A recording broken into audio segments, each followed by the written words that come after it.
Diversion પુલ તોડ્યો, વાહન વ્યવહાર સંપૂર્ણ ઠપ. ભારે વરસાદનો કહેર, ઉમરાણ પાસેનો ડાયવર્ઝન પુલ ધસી પડ્યો.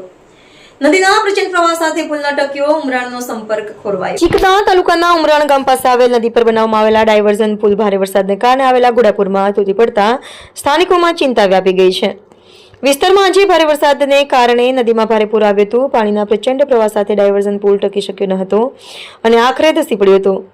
પુલ તૂટી જતા ઉમરાણ ગામ સહિત આસપાસના વિસ્તારોના લોકો માટે અવરજવર મુશ્કેલ બની છે. સ્થાનિકોના જણાવ્યા મુજબ આ માર્ગ રોજિંદા વાહન વ્યવહાર માટે મહત્વનો હોવાથી પુલ તૂટી પડતા વિદ્યાર્થીઓ, ખેડૂતો, વેપારીઓ તેમજ નોકરિયાત લોકોને ભારે હાલાકીનો સામનો કરવો પડી રહ્યો છે. ઘટનાની જાણ થતાં સ્થાનિક તંત્ર સ્થળ પર દોડી આવ્યું હતું અને સુરક્ષાના ભાગરૂપે માર્ગ સંપૂર્ણપણે બંધ કરી દેવામાં આવ્યો છે.